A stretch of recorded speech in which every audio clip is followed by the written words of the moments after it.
CPM സംസ്ഥാന കമ്മിറ്റിയിലേക്ക് പരിഗണിക്കാത്തതിൽ മുൻ മന്ത്രി ജെ മേഴ്സിക്കുട്ടിയമ്മയ്ക്കും കടുത്ത അതൃപ്തിയുണ്ട്. അംഗങ്ങളെ തെരഞ്ഞെടുത്തത് ശരിയായില്ല എന്ന അഭിപ്രായവും മേഴ്സിക്കുട്ടിയമ്മയ്ക്കുണ്ട്. സ്റ്റെഫിൻ വിവരങ്ങളുമായിട്ട് സ്റ്റെഫിൻ, ഇങ്ങനെ അഭിപ്രായ ഭിന്നതകൾ ഒന്നൊന്നായി പുറത്തേക്ക് വരികയാണ്.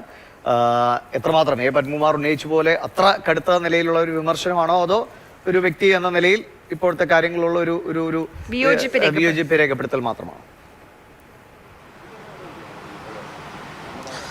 ദിവിഷ്, ആര്യായതായാലും മേഴ്സിക്കുട്ടിയമ്മ വലിയ തോതിലുള്ളൊരു എതിർപ്പ് പരസ്യമായി പ്രകടിപ്പിക്കുന്നില്ല എങ്കിൽ പോലും അത് ഉണ്ട് എന്നുള്ളതാണ് തന്നെയാണ് നമുക്ക് മനസ്സിലാക്കാൻ കഴിയുന്നത്. കഴിഞ്ഞ ദിവസം ഈ സംസ്ഥാന സെക്രട്ടേറിയറ്റ് അംഗങ്ങളുടെ പേര് ആ പട്ടിക വയ്ക്കുമ്പോൾ പി ജയരാജനും ഒപ്പം മേഴ്സിക്കുട്ടിയമ്മയും പോലുള്ള മുതിർന്ന നേതാക്കൾ അതിന് എതിർപ്പ് അറിയിച്ചിരുന്നു. അവരുടെ അഭിപ്രായം കണക്കിൽ എടുക്കാതെ ഒരു പാനലിനെ അംഗീകരിക്കുകയായിരുന്നു ഉണ്ടായിരുന്നു എന്നുള്ളതാണ് നമുക്ക് മനസ്സിലാക്കാൻ കഴിയുന്നത്. ഏതായാലും അത് സ്വാഭാവികമായി CPM-നെ സംബന്ധിച്ചിടത്തോളം ഇങ്ങനെയുള്ള എതിർപ്പുകൾ, അസ്വാരസ്യങ്ങൾ ഈ സമ്മേളനത്തിന് പിന്നാലെ ഉയർന്നുകൊണ്ടിരിക്കുന്നു. അതൊക്കെയാണ് നമ്മൾ കണ്ടുകൊണ്ടിരിക്കുന്നത്. കാരണം പി ജയരാജനെയൊക്കെ സംബന്ധിച്ച് അദ്ദേഹം 72 വയസ്സിലേക്ക് എത്തുകയാണോ. ഇനി ഒരു സംസ്ഥാന സെക്രട്ടേറിയറ്റാണ് CPM-ന്റെ ഏറ്റവും ഉയർന്ന ഒരു നേതൃപദവി. അതിലേക്കൊന്നും തന്നെ പി ജയരാജനെ പോലെ ഏറ്റവും മുതിർന്ന പാർട്ടിക്ക് വേണ്ടി ഒരുപാട് സംഭാവനകൾ ചെയ്ത ഒരു നേതാവിന് ഇനി എത്താൻ കഴിയുമോ എന്ന് പോലും സംശയമാണ്.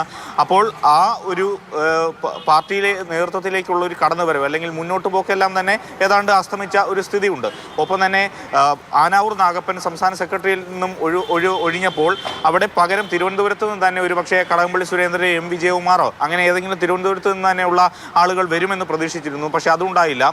കണ്ണൂരിൽ നിന്ന് PK ശ്രീമതി പോകുമ്പോൾ N സുകന്യ ഒരുപക്ഷെ അങ്ങോട്ടേക്ക് വരും എന്നുള്ളത് പ്രതീക്ഷിച്ചിരുന്നു. പക്ഷേ പകരം വന്നത് KK ശൈലജ ആണ്.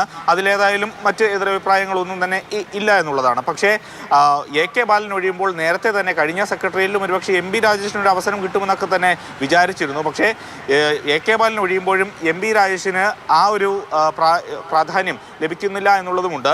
അങ്ങനെ ഓരോ തരത്തിലുള്ള പ്രശ്നങ്ങൾ ഈ പാർട്ടിക്കുള്ളിൽ രൂപപ്പെട്ടു വരുന്നു. അത് CPM-ന് വരുന്ന സമയത്ത് കൂടുതൽ പ്രതിരോധം സൃഷ്ടിക്കുമെന്നുള്ള കാര്യവും ഉറപ്പാണ്.